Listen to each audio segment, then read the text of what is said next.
월급 500만 원이면 중산층 아닌가요? 많은 직장인이 이렇게 묻습니다. 그런데 이상하죠. 매달 500만 원을 받는데도 통장 잔액은 늘 제자리이고 대출은 오히려 불어납니다. 이건 단순한 소비 습관 문제가 아닙니다. 눈에 보이지 않는 구조적 족쇄가 우리의 재정을 조용히 조여오기 때문입니다. MIT 슬론 경영대학원의 2023년 연구에 따르면 한국, 일본, 미국 3개국의 중산층 가구 중 68%가 소득이 충분함에도 경제적 불안감을 느낀다고 답했습니다. 그 이유로 가장 많이 언급된 것은 예측 불가능한 지출, 압박과 사회적 비교에서 오는 심리적 스트레스였습니다. 즉, 돈이 부족해서가 아니라 시스템이 그렇게 설계돼 있기 때문입니다. 우리가 사는 시스템은 월급을 받는 순간 다시 그 월급을 빼앗아갑니다. 세금, 보험, 대출이자, 전세보증금, 구독료, 교육비, 자동차 유지비. 이름은 다르지만 본질은 하나입니다. 개인이 선택할 수 없는 지출. 이런 지출이 당신의 통장에서 조용히 피를 빨아먹습니다. 2024년 금융감독원 자료에 따르면 연봉 5천만 원 이상 직장인의 72%가 평균 3천만 원 이상의 부채를 지고 있으며 그중 절반은 자신의 실제 부채 규모를 정확히 모른다고 합니다. 눈에 보이지 않는 사슬은 바로 이 무지에서 시작됩니다. 마르크스는 자본론에서 이렇게 말했습니다. 노동은 인간을 해방시키지만 자본이 노동을 지배하는 순간 인간은 자본의 종이 된다. 지금의 직장인들이 딱 그렇습니다. 열심히 일해도 자본 구조 안에서는 자유로울 수 없습니다. 월급은 단순히 생존을 유지하기 위한 도구일 뿐 자유로 향하는 길이 되지 못합니다. 서울의 평균 전세 가격은 2020년 대비 2024년에 33% 상승했습니다. 같은 기간 평균 월급 상승률은 3.2%에 불과했습니다. 주거비는 소득 상승 속도의 10배 가까이 빨리 뛰고 있다는 뜻입니다. 자동차 유지비, 보험료, 통신비, 각종 구독료까지 합치면 월급의 80%가 고정비로 빠져나가고 남은 20%는 경조사비나 부모님 용돈, 돌발 지출로 증발합니다. 이쯤 되면 저축은 사치가 됩니다. 더 무서운 건 심리적 족쇄입니다. SNS를 켜면 친구의 유럽 여행, 동료의 외제차, 후배의 강남 아파트가 끝없이 스크롤에 등장합니다. MIT의 행동경제학자 캐서린 밀러 교수는 이를 참조점, 중독 레퍼런스 어딕션이라 불렀습니다. 인간은 자신이 가진 절대적 부가 아니라 타인의 상대적 부를 기준으로 행복을 측정한다는 겁니다. 이 현상은 소비를 자극합니다. 나도 저 정도는 돼야 하지 않을까? 하는 순간 우리는 또다시 빚을 집니다. 실제 2023년 카드사 데이터에 따르면 연봉 4천만 6천만 원. 직장인의 명품 구매 비율은 2019년 대비 230% 증가했습니다. 동시에 연체율도 2.1배 상승했습니다. 돈이 많아져서가 아니라 상대적 박탈감이 강해져서입니다. SNS는 소비를 자극하고 소비는 부채를 낳고 부채는 불안을 키웁니다. 그리고 불안은 다시 소비로 이어집니다. 완벽한 고리죠. 이 악순환은 개인의 나약함 때문이 아닙니다. 구조적 시스템이 그렇게 짜여 있기 때문입니다. 정부는 성장률 유지를 위해 소비를 장려하고 기업은 이윤을 위해 광고를 퍼붓습니다. 금융기관은 이자 수익을 극대화하기 위해 대출을 권합니다. 심지어 지금 대출받으면 금리 우대, 같은 문구로 빚을 합리화시킵니다. 결과적으로 월급쟁이는 노동의 대가를 받는 순간 그 돈을 시스템에 다시 반납하게 됩니다. 하버드대 경제학자 로버트 바라 교수는 현대 자본주의의 가장 큰 함정은 부채의 정상화라고 말했습니다. 예전엔 빚이 부끄러운 것이었지만 지금은 당연한 것이 되어버렸습니다. 신용카드, 마이너스 통장, 자동차 할부, 전세자금 대출, 심지어 휴대폰까지 할부로 삽니다. 이 모든 게 구조적 강제성의 결과입니다. 당신이 게을러서 가난한 게 아니라 시스템이 당신의 가난을 유지시키고 있기 때문입니다. 문제는 이런 구조 속에서도 사람들은 여전히 절약하면 나아질 거야 라고 믿는다는 점입니다.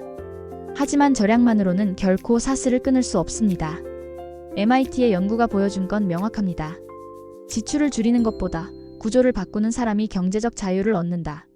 이제 그 구조를 깨부술 준비를 해야 할 때입니다. 이제 진짜 이야기를 시작해봅시다. 절약이 아니라 시스템 자체를 재설계하는 단계입니다. 돈의 흐름을 바꾸지 않으면 당신의 의지는 매달 통장 잔액과 함께 증발합니다. 첫 번째 해결책은 고정비 구조의 해체입니다.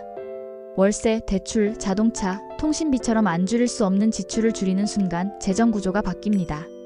서울 원룸 월세 80만 원으로 10년을 살면 총 9,600만 원이 사라집니다. 하지만 2년간 부모님 집에 머물며 목돈을 모아 전세 보증금을 마련하면 같은 기간 7천만 원 이상을 절약할 수 있습니다. 이런 단순한 계산이 인생의 방향을 바꿉니다. 자동차도 마찬가지입니다. 한 달 유지비 65만 원을 절반으로 줄이면 연 390만 원, 10년이면 3,900만 원입니다. 차를 팔고 소카그린카 같은 카쉐어링을 쓰면 필요할 때만 비용을 냅니다. 절약된 금액을 투자에 돌리면 복리 효과로 10년 뒤 자산 격차는 2배 이상 벌어집니다. 여기서 중요한 건 돈을 버는 구조입니다. 두 번째 해결책은 소득 다변화입니다. 월급 하나로는 절대 사슬을 끊을 수 없습니다. 온라인 강의, 전자책, 유튜브, 제휴 마케팅 등으로 부수입을 만들어야 합니다. 매달 50만 원의 부업 수입이라도 연 600만 원, 10년이면 6천만 원입니다. 스탠퍼드 대학의 2022년 연구에 따르면 부수입이 있는 사람은 단일 수입자보다 경제적 불안감 지수가 47% 낮았습니다. 이유는 명확합니다. 하나의 소득원에 의존하지 않을 때 비로소 인간은 시스템의 노예가 되지 않습니다. 세 번째 해결책은 심리적 족쇄를 끊는 연습입니다. SNS는 비교의 장이며 비교는 불행의 시작입니다. 스탠퍼드 연구진은 실험 참가자 2,000명에게 4주간 SNS 사용을 중단하게 했습니다. 결과는 놀라웠습니다. 충동구매가 평균 43% 줄고 저축률은 28% 늘었습니다. 돈을 지키는 첫 번째 습관은 정보 차단입니다. 남의 삶을 덜 보면 내 삶이 선명해집니다. 네 번째 해결책은 인플레이션을 이기는 투자입니다. 은행에 돈을 두면 물가 상승률에 녹습니다. 2024년 예금 금리는 3%, 인플레이션은 3.5%였습니다. 이 말은 가만히 있어도 돈이 0.5%씩 줄어든다는 뜻입니다. 그래서 필요한 것이 인덱스 펀드입니다. 미국 S&P 500 지수는 지난 30년간 연평균 9.8% 수익을 냈고 코스피는 배당 포함 8.2%였습니다. 매달 50만 원씩 20년간 투자하면 원금 1억 2천만 원이 2억 9천만 원이 됩니다. 스탠퍼드의 복리 효과 연구는 복리의 진정한 마법은 수익률이 아니라 시간에 있다고 강조했습니다. 5년 일찍 시작한 사람은 수익률 3% 높은 사람보다 더 부자가 됩니다. 다섯 번째 해결책은 부채를 다루는 기술입니다. 빚에는 좋은 빚과 나쁜 빚이 있습니다. 명품 가방, 스마트폰, 해외여행 같은 소비성 대출은 나쁜 빚입니다. 반면 부동산 임대사업이나 학자금처럼 미래 수익을 만드는 빚은 좋은 빚입니다. 신용카드 연 12% 이자는 복리로 6년 후 2배가 됩니다. 반면 3% 대출을 받아 자산을 사면 시간과 함께 당신 편이 됩니다. 부채는 당신의 적이 아니라 전략적으로 관리할 때의 도구입니다. 여섯 번째 해결책은 경제 시스템의 언어를 배우는 것입니다. 금리, 환율, 인플레이션을 모르면 시장의 파도에 휩쓸립니다. 2021년 저금리 시절 영끌했던 사람들은 금리 인상으로 무너졌지만 사이클을 이해한 사람은 현금 비중을 늘리고 기회를 기다렸습니다. 매일 10분만 경제 뉴스를 읽고 한 달에 책 한 권을 읽어보세요. 하버드, MIT, 스탠퍼드의 무료 리포트만 읽어도 시장 흐름을 예측할 수 있습니다. 정보는 결국 돈보다 강력한 자산입니다. 워런 버핏은 말했습니다. 당신이 자고 있을 때 돈이 일하지 않는다면 죽을 때까지 일해야 한다. 지금 우리가 해야 할 일은 바로 그것입니다. 내가 일하지 않아도 돈이 일하는 구조를 만드는 것. 고정비를 줄이고 부업으로 수입을 늘리고 투자를 시작하고 부채를 통제하고 공부하는 이 5단계가 하나의 시스템으로 연결될 때 비로소 사슬의 첫 고리가 끊어집니다. 이제 시스템을 이기는 개인의 전략을 넘어 삶의 구조 자체를 바꾸는 전환점으로 들어갑니다. 돈의 문제는 결국 삶의 문제입니다. 고정비를 줄이고 부업을 만들어도 생활 방식이 바뀌지 않으면 다시 원위치 됩니다. 그래서 7번째 해결책은 공동체의 힘을 활용하는 것입니다. 옥스퍼드대 사회경제연구소의 2023년 연구에 따르면 재정 목표를 공유하는 소규모 커뮤니티에 속한 사람들은 6개월 뒤 저축률이 평균 34% 높아졌습니다. 혼자서는 지키기 어려운 절제와 계획이 공동체 안에서는 자연스럽게 유지됐습니다. 돈 공부를 함께하는 스터디, 부업, 아이디어를 교류하는 오픈 채팅방, 절약 노하우를 나누는 커뮤니티가 바로 당신의 실질적 안전망이 됩니다. 이때 중요한 건 정보를 소비하는 그룹이 아니라 실행하는 그룹을 고르는 것입니다. 행동이 없는 지식은 단지 지적 위안일 뿐이니까요. 8번째 해결책은 라이프 스타일의 재설계입니다. 우리는 종종 서울 강남에 살아야 성공한 것이라고 믿지만 그 믿음 자체가 족쇄입니다. 서울 강남 월세 150만원짜리 원룸 대신 경기 외곽에서 같은 돈으로 전세를 얻으면 출퇴근이 조금 불편해져도 연 1,800만원을 절약합니다. 재택근무가 가능한 회사로 이직하면 교통비와 외식비가 줄고 퇴근 후엔 부업 시간을 확보할 수 있습니다. 사회적 시선이 아니라 실질적 효율을 기준으로 인생을 설계해야 합니다. 자녀 교육도 마찬가지입니다. 강남학원에 월 150만 원을 쓰는 대신 매달 그 돈을 인덱스 펀드에 투자하면 20년 뒤 약 3억 6천만 원이 됩니다. 아이가 20살이 될 때 그 돈은 단순한 학원비가 아니라 자립자본이 됩니다. 서울대 합격생 중 23%가 사교육을 전혀 받지 않았다는 통계는 돈보다 방향이 중요하다는 사실을 증명합니다. 진짜 교육은 아이에게 지식을 주는 것이 아니라 경제적 사고를 심어주는 일입니다. 9번째 해결책은 세금 구조를 이해하고 합법적으로 절세하는 것입니다. 대부분의 월급쟁이는 연말정산을 복불복 이벤트처럼 생각합니다. 하지만 구조를 아는 사람은 매년 수백만 원을 법적으로 아낍니다. 예를 들어 연금저축펀드에 연 600만 원을 넣으면 세액공제로 99만 원을 돌려받습니다.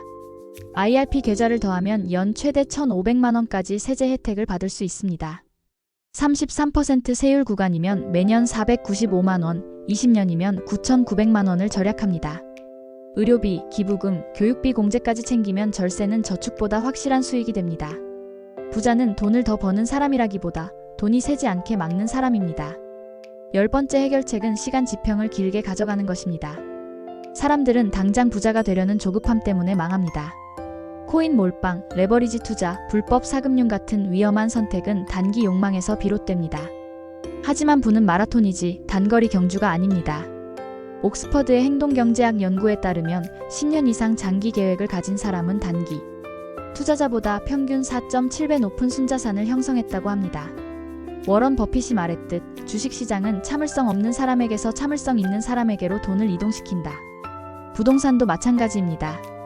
2014년에 금리 인상 공포로 급매한 사람들은 손해를 봤지만 20년을 버틴 사람은 모두 이익을 냈습니다.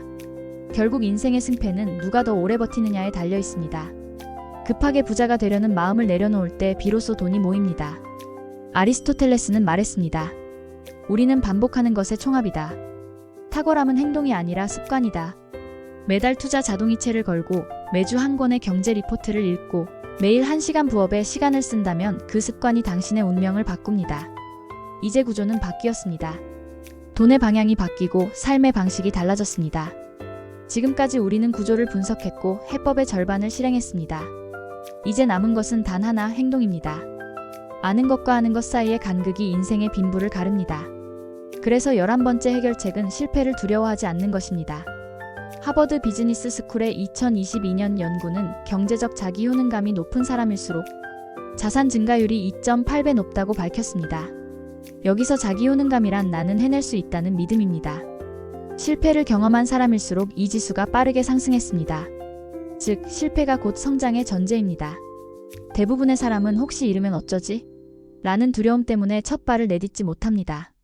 하지만 아무것도 하지 않으면 10년 뒤에도 지금과 같습니다. 주식에서 100만 원을 잃더라도 시장을 읽는 법을 배우고 부업에서 시간을 낭비하더라도 자신에게 맞는 일이 무엇인지 알게 됩니다. 세계적 기업가들의 평균 실패 횟수는 3.8회, 성공한 투자자의 70%는 첫 투자에서 손실을 봤습니다. 실수의 경험이 쌓여야 전략이 만들어집니다. 니체는 이렇게 말했습니다. 쓰러진 자만이 일어서는 법을 배운다. 실패를 두려워하지 않는 순간 인생은 가속됩니다. 월급의 5%만이라도 투자해보세요. 주말 2시간만이라도 부업에 써보세요. 작게 시작하면 두렵지 않습니다. 처음 1년은 수익보다 습관을 만드는 시간입니다. 3년이 지나면 구조가 달라지고 5년이 지나면 인생의 궤도가 달라집니다. 12번째 해결책은 목표를 구체화하는 것입니다. 부자가 되고 싶다는 말은 감정일 뿐 계획이 아닙니다. 숫자와 기한이 없는 목표는 현실이 될 수 없습니다. 10년 뒤 순자산 5억 원을 만들겠다고 정했다면 연 8% 수익률을 가정했을 때 매달 285만 원을 투자해야 합니다. 지금 당신이 월 50만 원밖에 못 모은다면 남은 235만 원을 부업이나 투자 수익으로 채워야 한다는 계산이 나옵니다. 계획은 숫자로만 존재할 때 비로소 작동합니다. 하버드 연구에 따르면 목표를 글로 쓰고 매달 검토한 사람은 머릿속으로만 상상한 사람보다 목표 달성 확률이 42% 높았습니다. 돈의 문제는 의지의 문제가 아니라 설계의 문제입니다. 목표가 구체적일수록 소비가 줄고 습관이 정렬됩니다. 300만 원짜리 명품 가방을 살 때 내 목표가 3개월 늦어진다는 계산이 들면 자연스럽게 손이 멈춥니다. 결국 숫자가 욕망을 통제하는 가장 합리적인 장치가 됩니다. 이제 이 12가지 해결책을 행동 로드맵으로 정리해 보겠습니다. 오늘 퇴근 후 가계부를 펴고 지난달 지출을 항목별로 분류하세요. 고정비, 변동비, 불필요한 지출을 구분하면 시스템이 보입니다. 내일 월급의 10%를 자동이체로 투자 계좌에 넣으세요. 돈이 먼저 빠져나가야 저축이 남습니다. 모레 당신의 지식이나 경험 중 누군가가 돈을 낼 만한 것을 찾아 부업 아이디어로 정하세요. 한 달 뒤 경제 관련 책 한 권을 읽고 3개월 뒤에는 재테크 커뮤니티에 참여해보세요. 6개월 뒤 실행 결과를 분석하고 계획을 수정하세요. 이 과정을 따라가면 1년 뒤엔 소비 패턴이 달라지고 3년 뒤엔 자산 구조가 바뀌며 10년 뒤엔 인생의 시스템이 새로 설계됩니다. 옥스퍼드, MIT, 하버드의 공통된 결론은 하나입니다. 작은 반복이 복리보다 강력하다. 보이지 않는 사슬은 하루아침에 끊어지지 않습니다.